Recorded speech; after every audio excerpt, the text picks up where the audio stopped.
Selamat datang di channel Alur Donghua. Sebelum menonton, silahkan subscribe, biar Mimin tambah semangat update-nya. Wilayah gunung dan danau terletak di bagian selatan alam iblis, bersebelahan dengan wilayah gurun selatan. Itu adalah daerah yang luas dengan banyak gunung dan danau. Kota East Mountain adalah kota perbatasan yang tidak mencolok di wilayah pegunungan dan danau. Itu berdiri di kaki gunung yang disebut East Gazing Mountain. Di sebelah baratnya ada sebuah danau dengan keliling ribuan mil. Dengan membelakangi gunung dan air, ia memiliki pemandangan yang unik. Setiap pagi, ketika matahari terbit di atas Great Lake of Fenghu, akan ada Devil Key yang mengepul naik. Di permukaan air, cahaya keemasan matahari terbit akan melayang di atas iblis Ki hitam pekat dan naik ke langit pada saat yang sama, hingga mencapai tingkat yang sama dengan menara kota pegunungan timur. East Gazing Mountain tingginya hanya 1000 kaki, tapi pemandangannya sangat bagus. Itu adalah tempat terbaik untuk melihat cahaya keemasan dan Demon Ki dari jauh. Banyak kultivator jahat mampu beresonansi dengan ki jahat di dalam tubuh mereka saat menyaksikan pemandangan ini, sehingga meningkatkan basis kultivasinya sampai batas tertentu. Dengan demikian, akan ada sejumlah besar kultivator jahat tingkat rendah berkumpul di puncak gunung hampir setiap pagi. Pada hari ini, setelah Demon Ki di danau menghilang, para kultivator di puncak East Gazing Mountain mulai terbang menjauh. Seorang lelaki tua berjubah abu-abu dengan punggung bungkuk dan seorang lelaki muda jangkung dengan ekspresi kayu berjalan di sepanjang tangga batu di puncak gunung satu demi satu. Mereka perlahan berjalan menuju pinggang gunung. Pemuda jangkung itu tampak kusam dan bodoh, namun nyatanya, cahaya ilahi di matanya tertahan dan sangat jernih. "Kakashi, mengapa kamu datang untuk melihat fenomena Demon Ki ini? Dengan kultivasi Anda saat ini, Anda seharusnya tidak peduli dengan manfaat kultivasi Anda, bukan?" Dia memandang pria tua bungkuk dengan tangan terkatup di belakang punggungnya lalu bertanya. "Kakak Li, kamu terlalu banyak berpikir. Hanya saja aku bersembunyi di sana-sini, dan aku benar-benar tertekan. Mengetahui bahwa ada pemandangan seperti itu di sini, saya ingin melihatnya. Perlakukan saja itu sebagai cara untuk menghilangkan kebosananku," lelaki tua bungkuk itu menjawab. Kedua orang itu adalah Si Chuan Kong dan Han Li, yang datang dengan menyamar. "Sebenarnya, aku bertanya-tanya mengapa Markis membiarkan kami pergi hari itu dan mengingatkan kami untuk tidak pergi ke kota Chuyu," Han Li, yang menyamar sebagai pemuda jangkung, bertanya. "Terus terang saya juga tidak tahu. Pada saat itu, saya hampir tidak bisa menahan diri untuk tidak bertarung, mungkin ada hubungannya dengan kakak ketiga. Saya sangat jelas bahwa saya tidak cukup kuat untuk membuatnya melakukan ini." Si Chuan Kong menggelengkan kepalanya. "Sangat sulit baginya. Dia tidak hanya harus berpura-pura menyerang kita, dia juga harus diam-diam melepaskan kita. Belum lagi, dia bahkan harus membangun aula teleportasi. Itu kerugian yang cukup besar," kata Han Li sambil terkekeh. "Namun, pengingatnya membuatku mengerti sesuatu. Bukan hanya kota Chuyu yang tidak bisa kita kunjungi.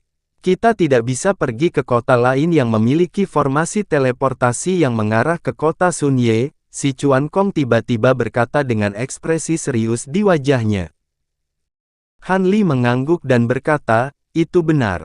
Semua orang berpikir bahwa kita sedang terburu-buru untuk kembali ke Sunny Night City, jadi mereka pasti akan melakukan sesuatu ke kota-kota ini. Begitu kita menunjukkan diri kita, tidak mungkin untuk menjamin bahwa kita tidak akan menjadi sasaran. Jika kultivator Golden Immortal Realm lainnya datang, maka kita benar-benar tidak akan mampu menanganinya." Si Chuan Kong tersenyum kecut dan berkata, "Itu sebabnya kita tidak bisa terburu-buru. Kita hanya bisa menggunakan formasi teleportasi antara berbagai wilayah untuk lebih dekat ke kota Yangye. Meskipun ini pasti akan memakan waktu lama, banyak juga manfaatnya. Lagi pula, ada banyak kota di alam yang berbeda, dan ada terlalu banyak pilihan untuk kita pilih. Tidak ada yang bisa memprediksi kota mana yang akan kita pilih untuk diteleportasi, jadi ini akan menjadi cara yang baik untuk memastikan keamanan kita, kata Han Li dengan ekspresi kontemplatif. Hanya saja saya harus menunda masalah yang saya janjikan kepada Saudara Li. Saudara Li, Anda harus menunda kepulangan Anda ke domain surgawi, kata si Chuan Kong dengan ekspresi sedikit bersalah. Tidak apa-apa. Jika memungkinkan, mari kita tinggal di Gunung Donghuang sebentar. Saya memiliki beberapa hal yang harus saya tangani terlebih dahulu. Bagaimana kalau kita berangkat setelah itu? Han Li melambaikan tangannya dan berkata setelah sedikit ragu. Tentu saja, kami akan berangkat setelah Kakak Li menyelesaikan urusanmu, kata si Chuan Kong sambil tersenyum. Keduanya mengobrol saat mereka berjalan menyusuri jalan berliku di gunung.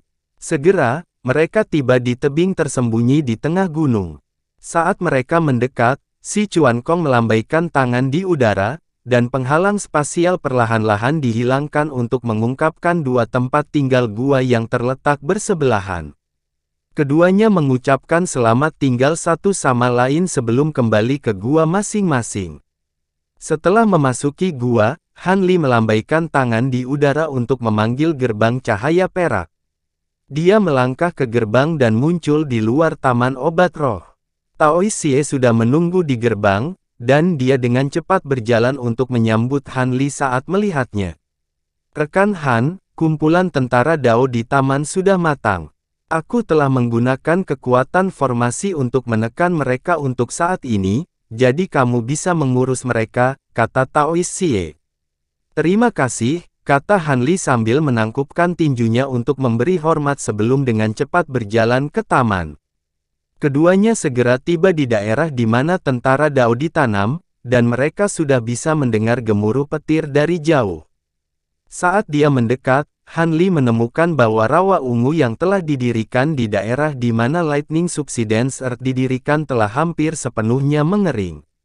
Petak-petak besar tanah kering telah terbentuk di tanah, dan kekuatan petir yang terkandung di dalamnya telah benar-benar habis. Yang benar-benar berbeda adalah pohon tentara Dao yang berdiri di tengah diselimuti lapisan cahaya ungu. Di polong padat dan montok yang tergantung di dahan, ada percikan listrik ungu yang sangat halus yang melompat-lompat, berderak. Dibandingkan dengan kelompok terakhir tentara Dao, kali ini jelas ada lebih banyak polong di pohon, dan aura yang terkandung di dalamnya juga jelas lebih kuat. Han Li bersuka cita saat melihat ini. Kembali di pegunungan Sihuan, dia telah mengeluarkan semua tentara Dao untuk melindunginya, jadi dia bisa menebusnya kali ini. Tao Xie, mari kita hapus formasi, saatnya untuk menuai hasilnya, kata Han Li sambil tersenyum. Tao Xie mengangguk sebelum membuat segel tangan dan melambaikan tangannya ke depan. Cahaya keemasan melintas dari tanah di sekitar pohon prajurit Dao, dan 7 atau 8 pelat formasi emas segera muncul dari tanah dan terbang kembali ke tangan Tao Xie.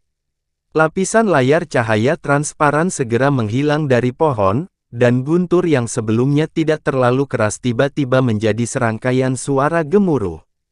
Cahaya ungu yang menyilaukan juga mulai meluas ke segala arah.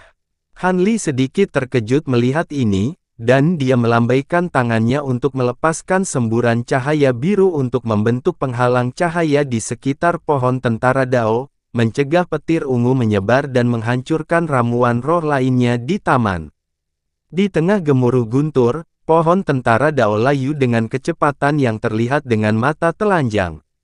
Semua energi di pohon itu tersebar ke kacang.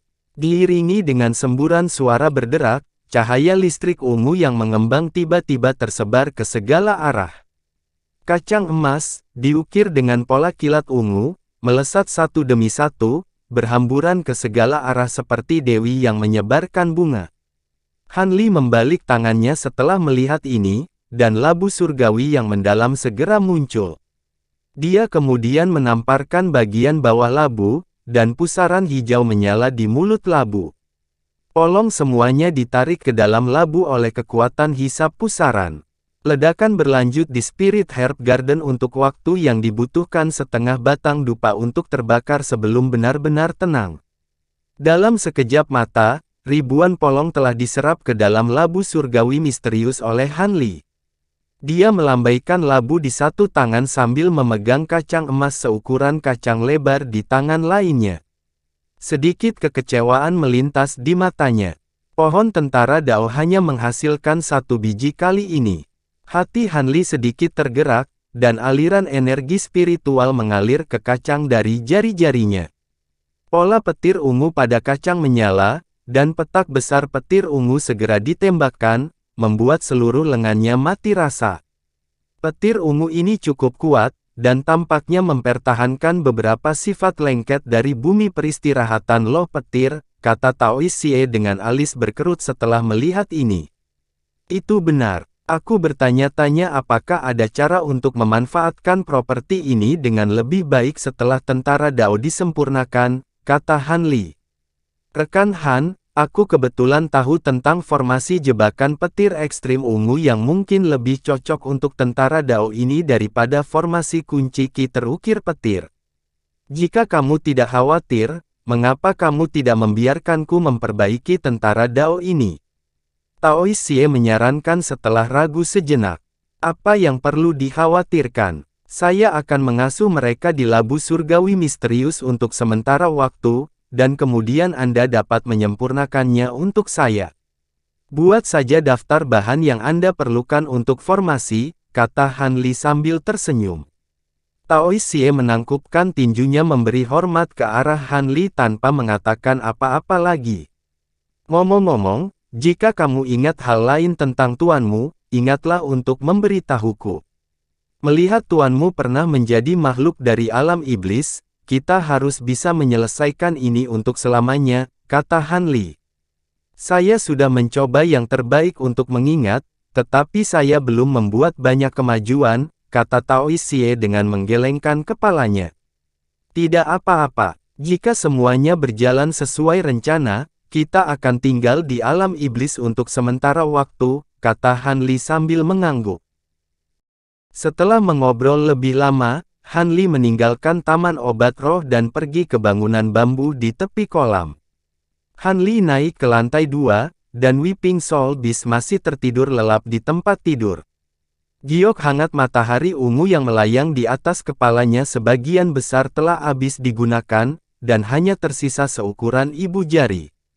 Meskipun Han Li tahu bahwa itu tidak akan banyak berguna, dia masih mengeluarkan Purple Sun Wam Jade kelas menengah lainnya dan meletakkannya di kepala Weeping Soul Beast.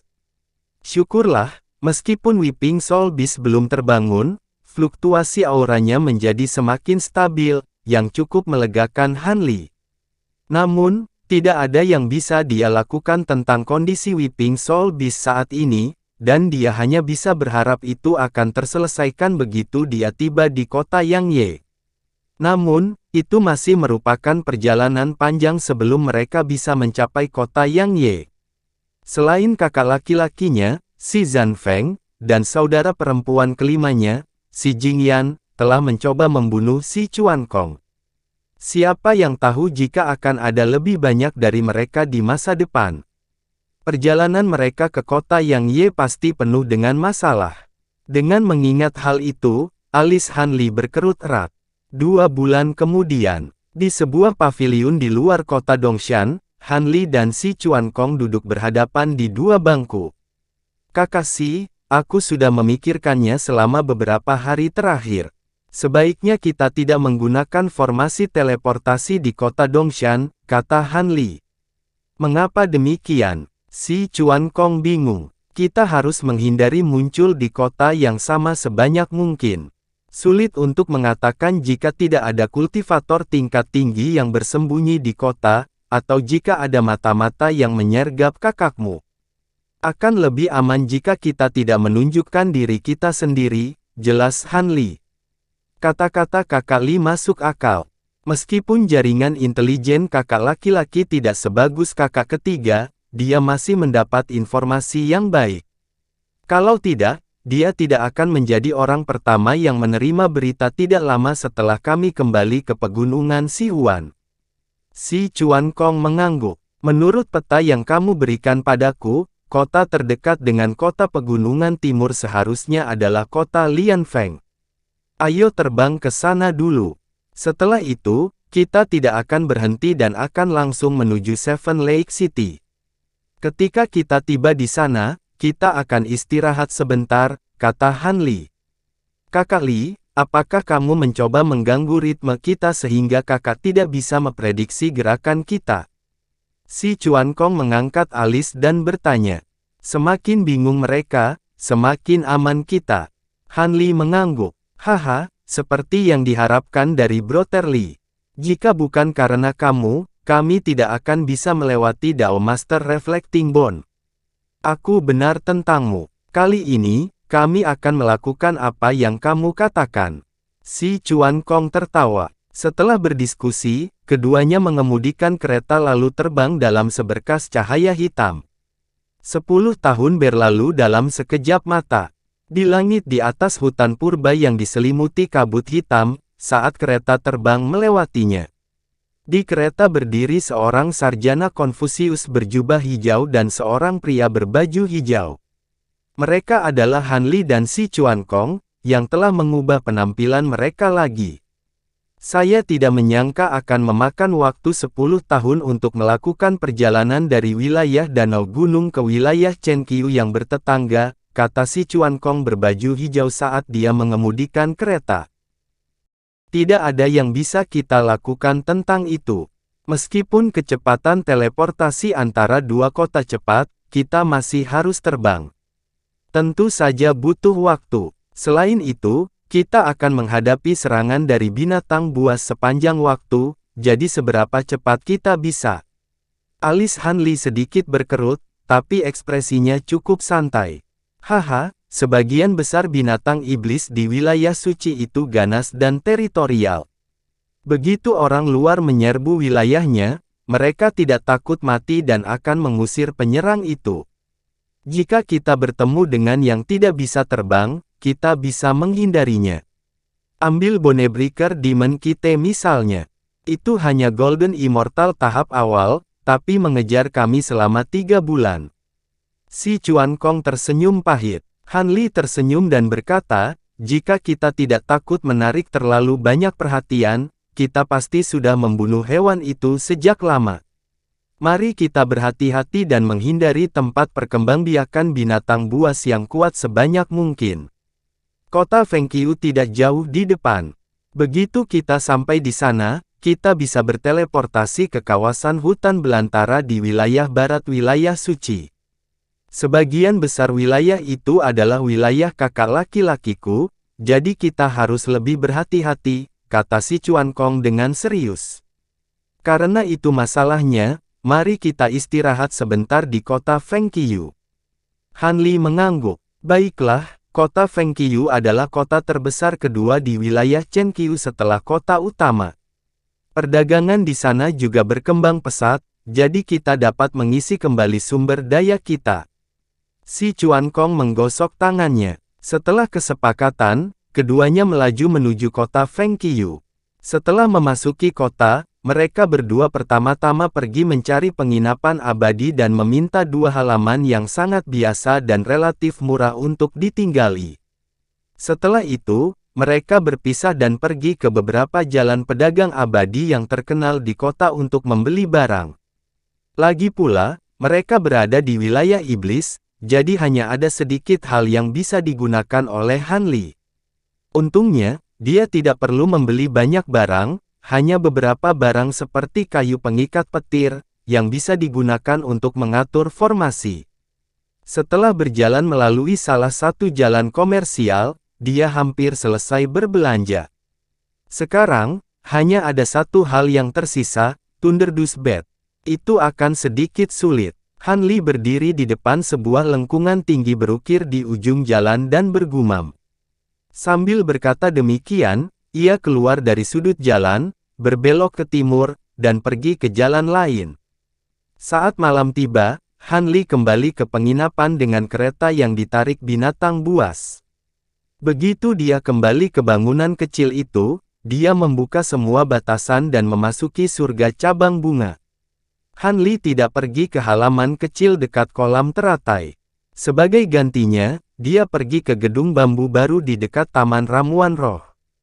Taois Xie sudah menunggu di luar bangunan bambu, dan begitu dia melihat Han Li, dia mendatanginya dan bertanya, "Bagaimana?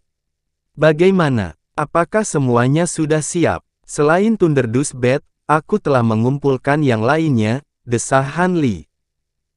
Tidak mudah untuk mengumpulkan begitu banyak item dari alam abadi di wilayah iblis, tetapi manik debu petir adalah bahan penting untuk mengaktifkan dan mengisi kembali kekuatan petir pada tentara kacang. Jika tidak, kekuatan tentara Dao kemungkinan besar tidak akan meningkat banyak, desah Taois Xie dengan sedikit kecewa. Apakah itu satu-satunya fungsi Thunderdust Bed?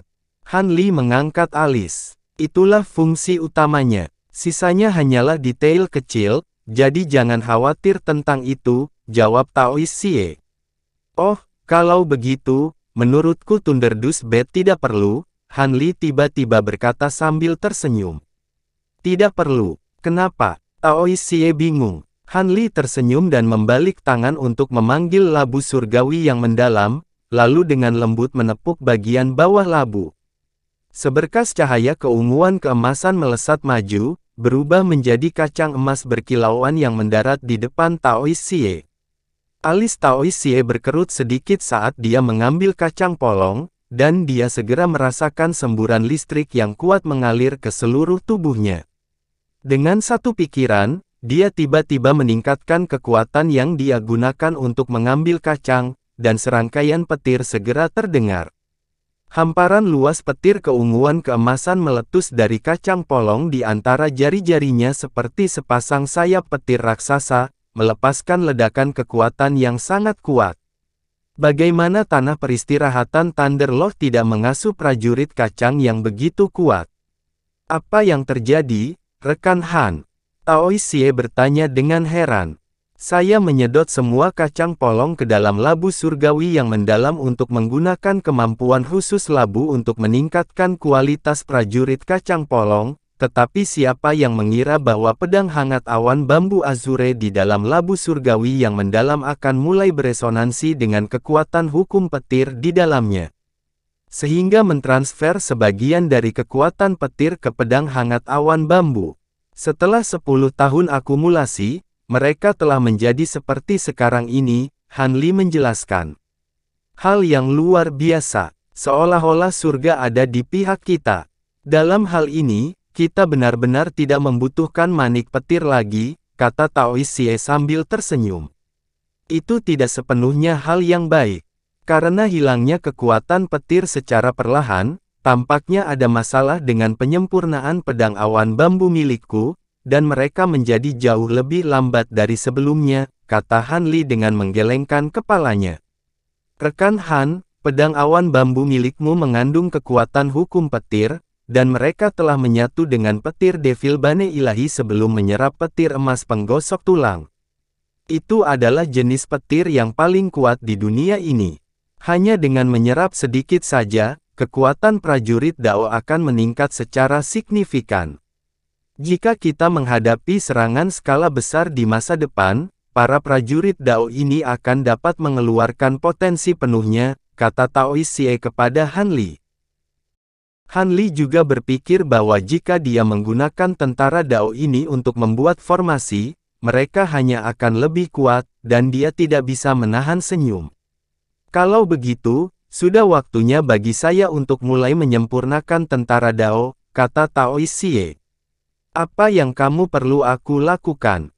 Han Li bertanya. "Tidak untuk saat ini. Proses penyempurnaan awal akan memakan waktu setidaknya 3 tahun, dan aku akan dapat menyelesaikannya sendiri selama itu.